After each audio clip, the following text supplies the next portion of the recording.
Hello दोस्तों, नमस्कार। स्वागत है आपका हमारे यूट्यूब चैनल उत्तराखंड जी के वेरी इजी ट्रिक्स में। और आज की वीडियो में दोस्तों हम बात करेंगे UKPSC model paper part fourth के बारे में। दोस्तों इस सीरीज में दोस्तों मैंने आपको 3 मॉडल पेपर में आपको प्रोवाइड करा चुका हूँ 100 मार्क्स के, जो कि आपके आगामी यूकेपीएससी और यूके ट्रिपल एससी के सभी एग्जाम्स के लिए काफ़ी महत्वपूर्ण दोस्तों प्रैक्टिस सेट्स हैं और मॉडल पेपर्स हैं।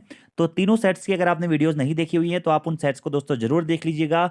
आपके आगामी एग्जाम्स के लिए दोस्तों ये सेट्स काफ़ी ज़्यादा लाभदायक हो सकते हैं, क्योंकि ये सभी टेस्ट यूकेपीएससी और यूके ट्रिपल एससी के जो पैटर्न है उसको ध्यान में रखकर बनाए गए हैं। और आई होप दोस्तों आपको वीडियो पसंद भी आ रही होंगी। और इसमें से दोस्तों आपको बताना जरूर है कि आपके 100 में से कितना स्कोर आ रहा है। देखिए 40 नंबर की उत्तराखंड रेंज में, 20 नंबर की हिंदी है, ठीक है, 10 नंबर का रीजनिंग और कंप्यूटर आपको देखने को मिलेगा, और 30 नंबर का आपका अदर सेक्शन आपको इन प्रैक्टिस सेट्स में दोस्तों देखने को मिलेगा। तो हमारा ये मॉडल पेपर 4 प्रैक्टिस सेट 4 है दोस्तों। और वीडियो पसंद आती है तो वीडियो को लाइक जरूर करें, कमेंट जरूर करें, अपने दोस्तों के साथ में भी जरूर शेयर करें। और अगर आपने इससे पहले की 3 वीडियोज और कुछ प्रीवियस ईयर क्वेश्चन पेपर्स मैंने बनवाए हैं, कुछ मैराथन क्लासेस बनाई हुई है, हमारे करंट अफेयर्स दोस्तों पैरेलली चल रहे हैं, अगर आपने वीडियोस नहीं देखी हुई है तो उनको भी आप जरूर देख लें दोस्तों। और आप इसी प्रकार के प्रैक्टिस सेट्स को दोस्तों अगर प्रैक्टिस करना चाहते हैं तो प्ले स्टोर से आप हमारी application Uttarakhand GK very easy tricks को जरूर डाउनलोड कर लें।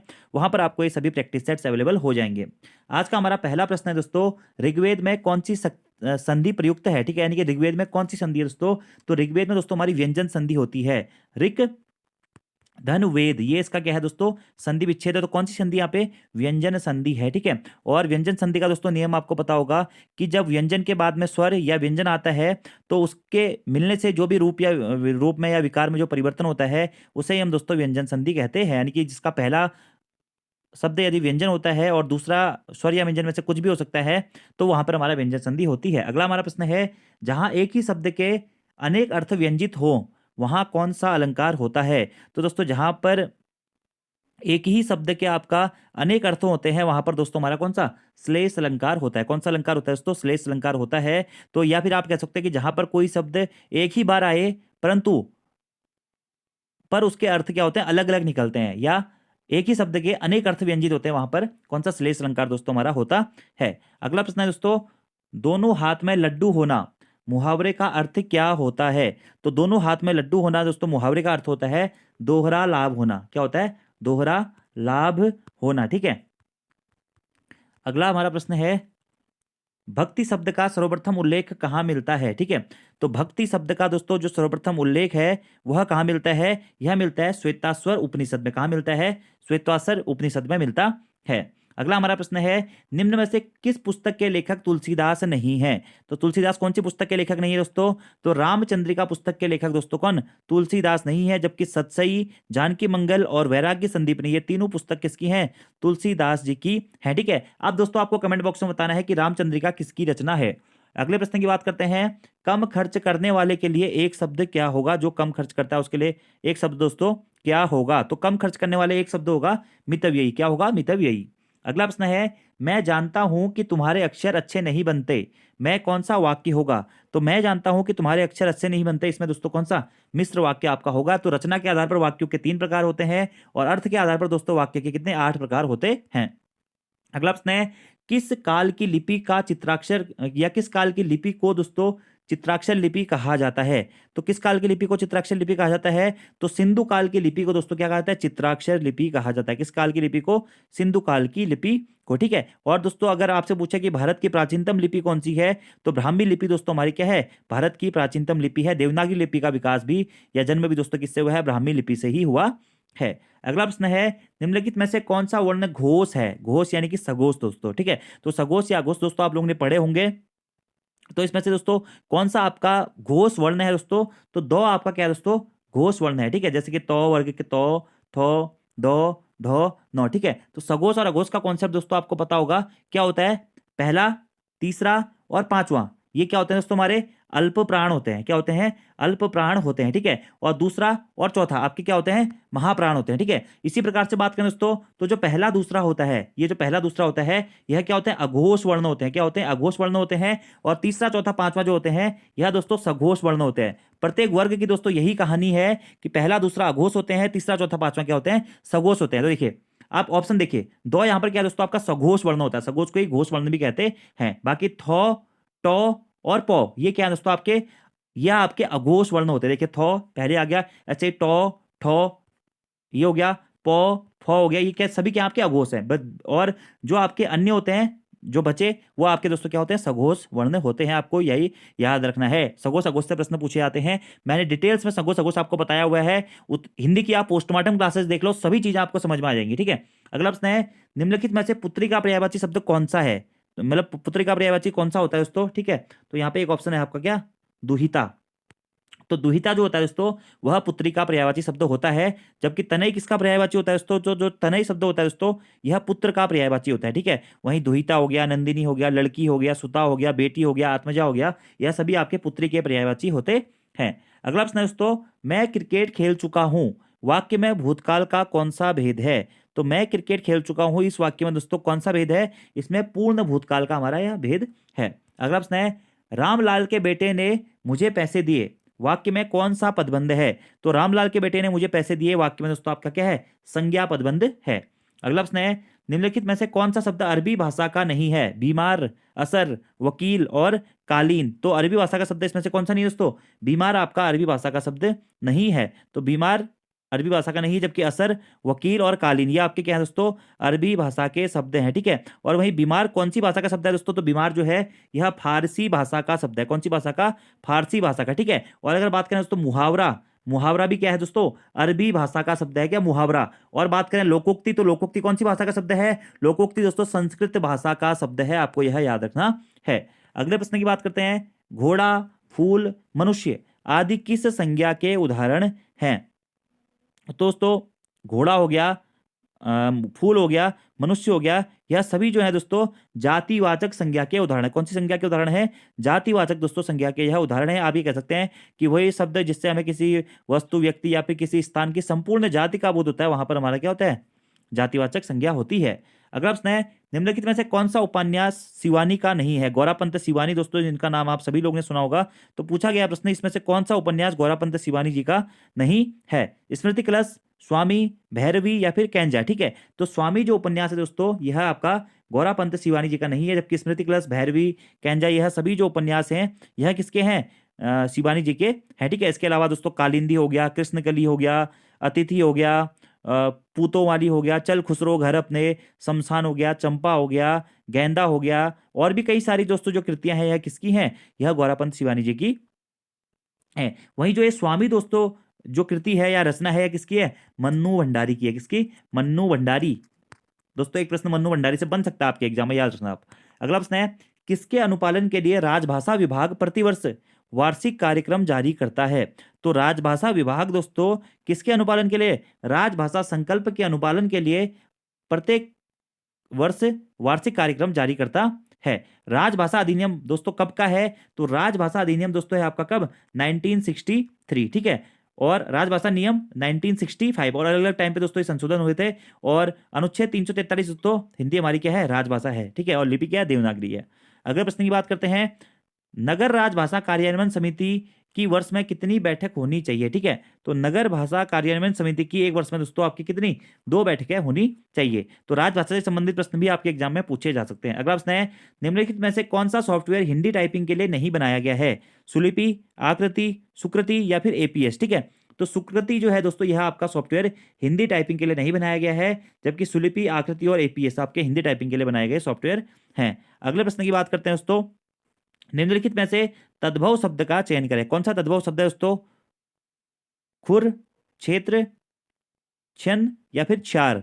तो इसमें से दोस्तों जो आपका खुर है ना यह आपका क्या होता है, तद्भव शब्द है। बाकी सभी क्या है आपके तत्सम शब्द है। और आज का दोस्तों आपका हिंदी का लास्ट क्वेश्चन है कि कौन सा पत्र आदेश द्वारा नए पद की स्वीकृति, अवकाश की स्वीकृति, नियुक्ति, पदोन्नति से संबंधित जानकारी हेतु जारी किया जाता है। तो नए पद की स्वीकृति, अवकाश की स्वीकृति, नियुक्ति, पदोन्नति से संबंधित जानकारी हेतु दोस्तों जो पत्र जारी किया जाता है उसे बोलते हैं क्या, कार्यालय आदेश। क्या बोलते हैं, कार्यालय आदेश। आप ये कह सकते हैं दोस्तों, कार्यालय आदेश वह पत्र होता है जिसमें किसी मंत्रालय, विभाग या कार्यालय के कर्मचारियों को उनकी नियुक्ति, स्थायीकरण, स्थानांतरण, पदोन्नति, अवकाश स्वीकृति, अस्वीकृति आदि के विषय में आपका जो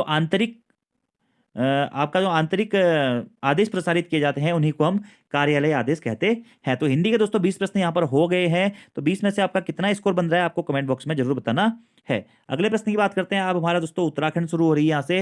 निम्नलिखित में से किस स्थान से कुलिंद शासक वासुदेव द्वितीय की स्वर्ण मुद्राएं प्राप्त की गई हैं? तो कौन से स्थान से दोस्तों प्राप्त की गई है? तो बाड़ाहाट नामक स्थान से दोस्तों। उत्तरकाशी का प्राचीन नाम भी था क्या? बाड़ाहाट से कुलिंद शासक वासुदेव द्वितीय की स्वर्ण मुद्राएं प्राप्त की गई हैं। अगला प्रश्न है, किसी अपने की स्मृति की क्षुधा को अभिव्यक्त करने वाले गीत क्या कहलाते हैं? तो किसी अपने की स्मृति की क्षुधा को अभिव्यक्त करने वाले जो गीत हैं दोस्तों, वह आपका खुदेड़ गीत कहलाते हैं। अगला प्रश्न है, कस्तूरी मृग को किस वर्ष सर्वप्रथम संरक्षित जीव की श्रेणी में रखा गया था? तो कस्तूरी मृग को दोस्तों सर्वप्रथम 1952 में संरक्षित जीव की श्रेणी में रखा गया था। अगला प्रश्न है, निम्नलिखित में से कौन सी रचना गुमानी पंत जी की नहीं है? ठीक है, तो आपका पहला ऑप्शन है चित्र पदावली, दूसरा है दोस्तों सतोपदेश। क्या है? सतोपदेश। ठीक है। अगला गंगा शतक और वैराग्य संदीपनी। ठीक है, तो इसमें से दोस्तों जो आपका वैराग्य संदीपनी रचना है, यह दोस्तों गुमानी पंत के द्वारा रचित नहीं है। ठीक है, आपको याद रखना है। और गुमानी पंत जी के द्वारा रचित रचना है जैसे राम महिमा वर्णन हो गया, गंगा शतक हो गया, कृष्णाटक हो गया, चित्र पद्यावली हो गया, रामाष्टक हो गया, सतोपदेश हो गया, नीति शतक हो गया, और आपका भैषज्य मंजरी हो गया। यह सभी आपके किसके द्वारा रचित रचनाएं हैं दोस्तों? गुमानी पंत जी द्वारा रचित रचनाएं हैं। ठीक है, और कुमाऊं के प्रथम कवि या उत्तराखंड के प्रथम कवि के रूप में भी गुमानी पंत जी को जाना जाता है, याद रखना आपको। तो वैराग्य संदीपनी किसकी रचना है? इसका आंसर आपको कमेंट बॉक्स में देना है। अगले प्रश्न की बात करते हैं। निम्नलिखित में से उत्तराखंड के किस जिले में न्यूनतम साक्षरता दर है? ठीक है, तो उत्तराखंड राज्य के किस जिले में न्यूनतम साक्षरता दर है दोस्तों? तो न्यूनतम साक्षरता दर की बात करें दोस्तों, न्यूनतम महिला साक्षरता दर, सॉरी, ठीक है, महिला साक्षरता दर न्यूनतम दोस्तों जो है वो है कहाँ पे? टिहरी गढ़वाल जनपद में। कौन से जनपद में है? टिहरी गढ़वाल जनपद में। ठीक है, और वहीं सर्वाधिक महिला साक्षरता कहाँ है दोस्तों? देहरादून में है। सर्वाधिक साक्षर जनपद भी उत्तराखंड राज्य का कौन सा है? देहरादून ही दोस्तों सर्वाधिक साक्षर जनपद है। और सबसे कम साक्षर जनपद कौन सा है? उधम सिंह नगर दोस्तों सबसे कम साक्षर जनपद है। ठीक है, और साक्षरता के अनुसार दोस्तों जो हमारा उत्तराखंड राज्य का भारत में कौन सा स्थान है? 17वां स्थान है। ठीक है, पुरुष साक्षरता में कौन सा स्थान है? 13वां स्थान है। और महिला साक्षरता में कौन सा दोस्तों? 20वां स्थान है। ठीक है, ये आपको याद रखता है। और उत्तराखंड राज्य की साक्षरता कितनी है? 78.82% है। अगला प्रश्न है दोस्तों, केदार भूमि निम्नलिखित में से किस प्रकार की भूमि होती है? तो केदार भूमि दोस्तों इनमें से किस प्रकार की भूमि होती है? तो ये होती है दोस्तों सिंचित भूमि। केदार भूमि किस प्रकार की भूमि होती है? आपकी सिंचित भूमि दोस्तों होती है। अगले प्रश्न की बात करते हैं। अल्मोड़ा में हैप्पी क्लब की स्थापना किस वर्ष की गई थी? तो अल्मोड़ा में हैप्पी क्लब की स्थापना होती है दोस्तों कब? 1903 में। ठीक है, अल्मोड़ा में डिबेटिंग क्लब की स्थापना हुई थी 1870 में हुई थी। अगला प्रश्न है, उत्तराखंड अधीनस्थ सेवा चयन आयोग के प्रथम अध्यक्ष कौन थे? तो उत्तराखंड अधीनस्थ सेवा चयन आयोग यूके ट्रिपल के प्रथम अध्यक्ष थे डॉक्टर RBS रावत जी। ठीक है, अगला प्रश्न है, प्रदेश से सीमा बनाने वाले कुल राज्यों की संख्या कितनी है? यानी कि ऐसे कितने राज्य हैं जो उत्तराखंड से अपनी सीमाएं बनाते हैं? तो 2 राज्य हैं दोस्तों। कौन कौन से? हिमाचल प्रदेश और उत्तर प्रदेश। ठीक है, अगला प्रश्न है, सौका जनजाति में प्रचलित शब्द मुष्य का क्या अर्थ होता है? तो सौका जनजाति में प्रचलित शब्द मुष्य का अर्थ होता है क्या दोस्त? अगला प्रश्न है, निम्नलिखित में से कौन सा मंदिर रुद्रप्रयाग जनपद में स्थित है? ठीक है, उमा देवी मंदिर, नंदा देवी मंदिर, धारी देवी मंदिर या कुष्मांडा देवी मंदिर? तो कुष्मांडा देवी मंदिर दोस्तों आपका क्या है? रुद्रप्रयाग जनपद में स्थित है। ठीक है, नंदा देवी मंदिर कहाँ स्थित है? प्रसिद्ध चमोली में स्थित है। और कहाँ? अल्मोड़ा में भी स्थित है। धारी देवी मंदिर दोस्तों कहाँ स्थित है? कलियासोड़ पौड़ी गढ़वाल जनपद में स्थित है। और वहीं उमा देवी मंदिर कहाँ स्थित है? यह उमा देवी मंदिर दोस्तों आपका कर्णप्रयाग चमोली जनपद में स्थित है। अगले प्रश्न की बात करते हैं। 1967 में गठित पर्वतीय राज्य परिषद की अध्यक्षता किसके द्वारा की गई थी? तो 1967 में गठित पर्वतीय राज्य परिषद की अध्यक्षता दोस्तों दया कृष्ण पांडे जी के द्वारा की गई थी। किसके द्वारा? दया कृष्ण पांडे जी के द्वारा। अगला प्रश्न है, निम्नलिखित में से कौन सा दर्रा पिथौरागढ़ तथा तिब्बत के मध्य में स्थित नहीं है? लासपा, लिपुलेख, ऊंटा या दारमा? तो लासपा दर्रा दोस्तों आपका पिथौरागढ़ और तिब्बत के मध्य में स्थित नहीं है, जबकि लिपुलेख, ऊंटा और दारमा दर्रा पिथौरागढ़ और तिब्बत के मध्य में दोस्तों आपका स्थित है। अगले प्रश्न की बात करते हैं दोस्तों, निम्नलिखित में से कौन सा जनपद भूकंप के अति संवेदनशील जोन 4 में है? ठीक है, तो भूकंप के अति संवेदनशील जोन 4 में उत्तराखंड का जो जनपद है वो है उधम सिंह नगर जनपद। बाकी चमोली, अल्मोड़ा, रुद्रप्रयाग ये किस में आते हैं दोस्तों? जोन 5 के अंतर्गत यह आते हैं। अगले प्रश्न की बात करते हैं। बालगंगा तथा धर्मगंगा निम्न में से किसकी सहायक नदियां हैं? तो बालगंगा तथा धर्मगंगा दोस्तों किसकी? भिलंगना की सहायक नदियां। किसकी? भिलंगना की। अगला हमारा प्रश्न है दोस्तों कि चौकोड़ी नामक पर्यटक स्थल किस जनपद में स्थित है? तो चौकोड़ी नामक दोस्तों जो पर्यटक स्थल है यह आपका पिथौरागढ़ जनपद में स्थित है। कौन से जनपद में? पिथौरागढ़ जनपद में स्थित है। अगला प्रश्न है, देश का पहला कार्बन न्यूट्रल जू किस जिले में स्थापित किया गया है? तो देश का पहला कार्बन न्यूट्रल जू दोस्तों नैनीताल जनपद में स्थापित किया गया है। अगला प्रश्न है, जैव प्रौद्योगिकी संस्थान की स्थापना कहाँ की गई है? तो जैव प्रौद्योगिकी संस्थान की स्थापना दोस्तों पटवांडगर या पटवांडागर नैनीताल जनपद में की गई है। क्या जैव प्रौद्योगिकी संस्थान की स्थापना?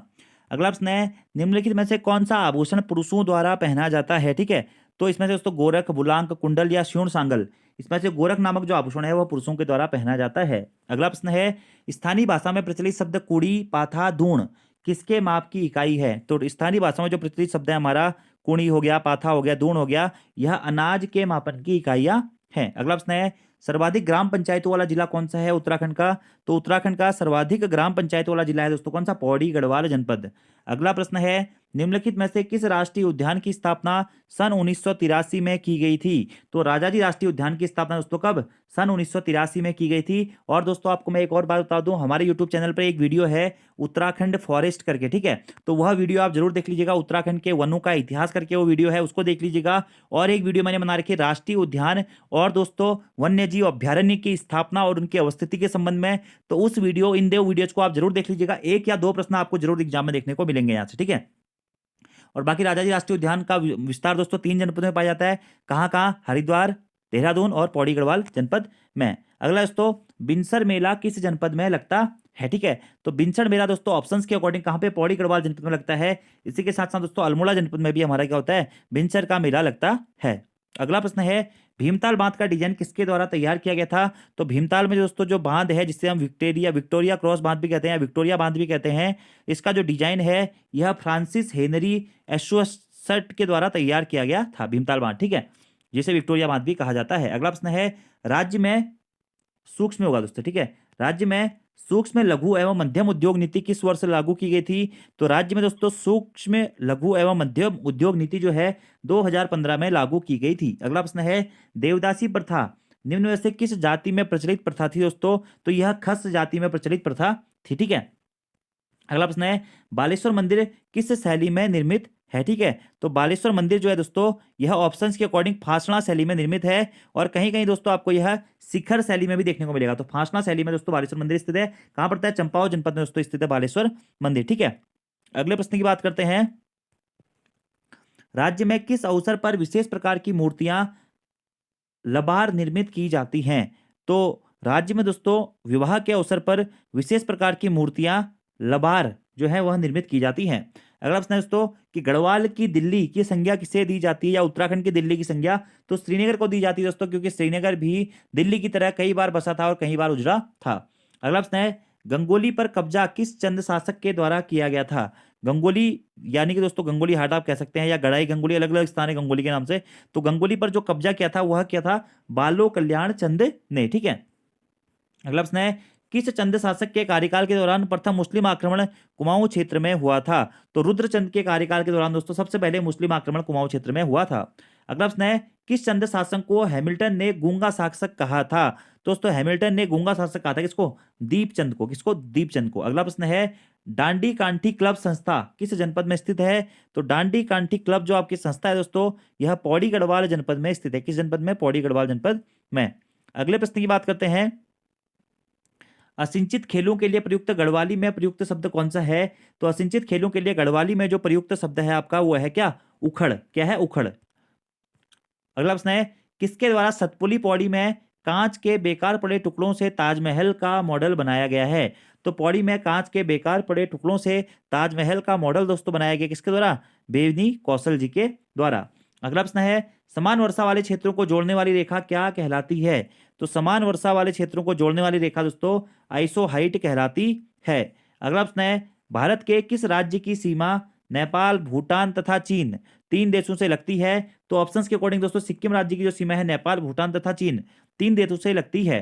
अगला प्रश्न है, मानव विकास सूचकांक का आधार दोस्तों क्या होता है? तो स्वास्थ्य, शिक्षा तथा जीवन स्तर। क्या? स्वास्थ्य, शिक्षा तथा जीवन स्तर दोस्तों मानव विकास सूचकांक का आधार होता है।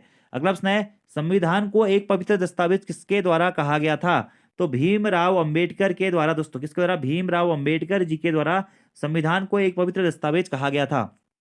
अगला प्रश्न है, विदेशी व्यापार का भुगतान किससे संबंधित है? तो विदेशी व्यापार का भुगतान दोस्तों किससे संबंधित है? भुगतान संतुलन से संबंधित है। अगला प्रश्न है, तारकुंडे समिति का संबंध किससे है दोस्तों? तो तारकुंडे समिति का संबंध है दोस्तों चुनाव सुधारों से। किससे? चुनाव सुधारों से समिति का संबंध है। अगला प्रश्न है, न्यूनतम मेमोरी साइज की इकाई क्या होती है? तो न्यूनतम मेमोरी साइज की जो आपकी इकाई होती है दोस्तों क्या होती है? केबी होती है। क्या होती है? केबी होती है, ऑप्शन के अकॉर्डिंग। ठीक है, अगला प्रश्न है, निम्न में से कंप्यूटर कौन सा कार्य नहीं करता है? अंडरस्टैंडिंग का, प्रोसेसिंग का, आउटपुटिंग का, या फिर कंप्यूटिंग का? तो इसमें से दोस्तों अंडरस्टैंडिंग का काम क्या है? कंप्यूटर नहीं करता है। कौन करता है? सीपीयू करता है। अगला प्रश्न है, भारतीय सुपर कंप्यूटर का जनक कौन कहलाता है? तो भारतीय सुपर कंप्यूटर का जनक दोस्तों कहा जाता है किसे? तो ऑप्शन के अकॉर्डिंग दोस्तों इनमें से कोई नहीं आपका आंसर हो जाएगा, क्योंकि भारतीय सुपर कंप्यूटर का जनक विजय भाटकर जी को कहा जाता है, विजय भाटकर। अगला प्रश्न है, निम्नलिखित में से कंप्यूटर भाषा कौन सी नहीं है? C plus plus, flow chart, Java या सी? तो इसमें से कौन सी कंप्यूटर की भाषा नहीं है? तो फ्लो चार्ट दोस्तों आपकी कंप्यूटर भाषा नहीं है, जबकि सी प्लस प्लस, जावा और सी लैंग्वेज जो है आपके कंप्यूटर की भाषाएं हैं। अगला प्रश्न है, मानव अधिकार संरक्षण अधिनियम 1993 किस तिथि को लागू किया गया था? तो मानव अधिकार संरक्षण अधिनियम दोस्तों 1993 यह लागू किया गया था 28 सितंबर 1993 को। कब? 28 सितंबर 1993 को।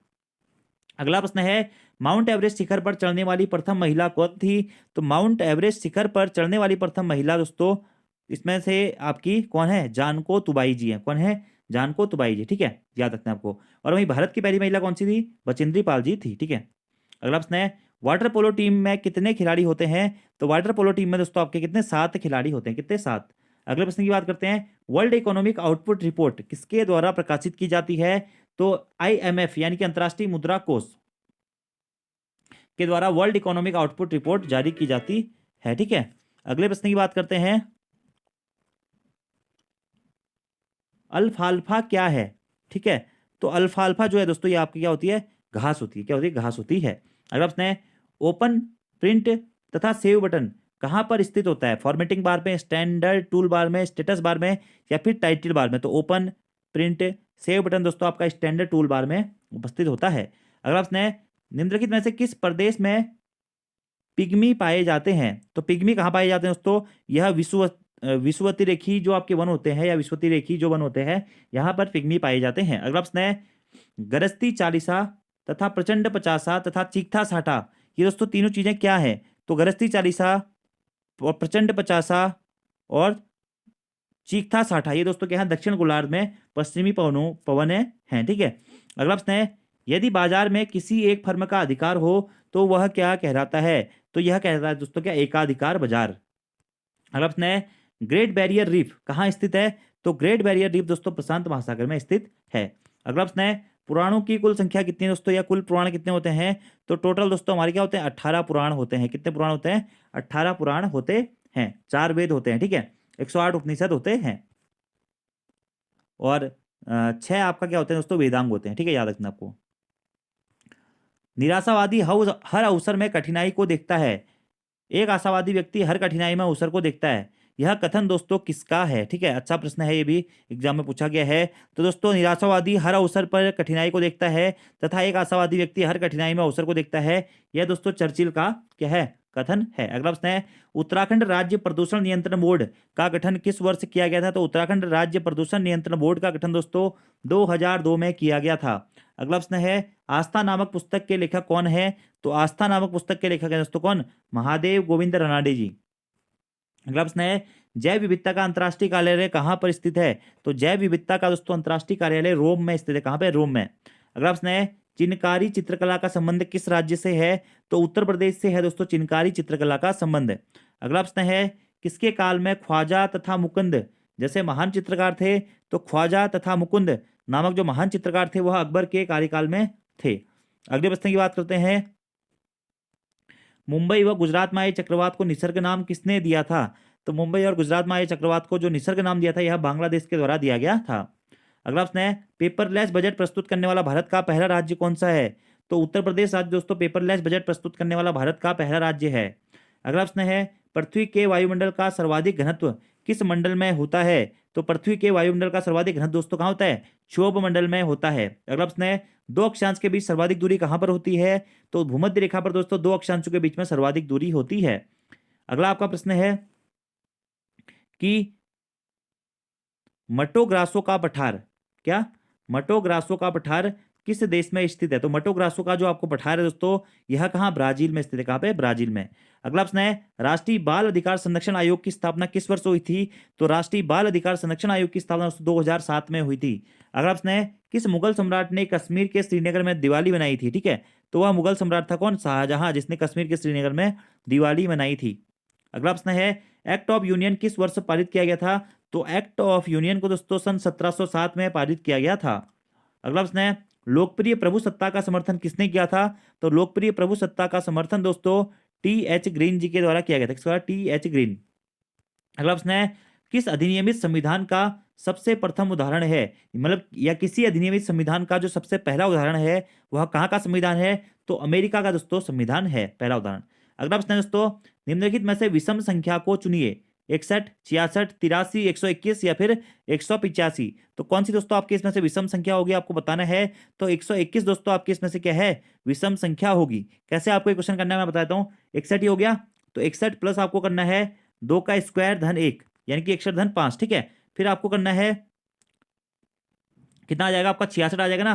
फिर आपको करना है 66 धन 4 का स्क्वायर धन 1। ठीक है, तो चच को 16 और 1 17, तो 66 में 17 जोड़ेंगे तो आ जाएगा कितना? 83। फिर आपको करना है 83 प्लस 6 का स्क्वायर प्लस 1। ठीक है, तो 83 प्लस 37 आप करेंगे तो आपका आएगा यहाँ पे आपका 120 दोस्तों आना चाहिए। क्या आना चाहिए? 120 आना चाहिए, 120 आना चाहिए। ठीक है, फिर आप करेंगे 120 धन 8 का स्क्वायर धन 1। ठीक है, तो या फिर आ जाएगा आपका कितना? 185। तो 121 दोस्तों यहाँ पे आपका विषम संख्या होगी। ठीक है, 121। अगला प्रश्न है 16, 24, 36 और आगे आपका 81। ठीक है, इसमें से आपको बताना है दोस्तों कि बीच में जो श्रृंखला में प्रश्न संख्या दी गई है यहाँ पर कौन सी संख्या आएगी। ठीक है, 16 है, 24 है, 36 है और ये 81। ठीक है, तो बीच में कौन सी संख्या आएगी दोस्तों? तो बीच में आएगी आपकी दोस्तों क्या? 54। देखिए कैसे, 16, 24, 36 और 81। ठीक है, 16 किसका स्क्वायर होता है दोस्तों? 4 का स्क्वायर होता है 16। ठीक है, ऐसे ही 6 का स्क्वायर दोस्तों क्या होता है? यह 36 होता है। ठीक है, और 9 का स्क्वायर क्या होता है दोस्तों आपका?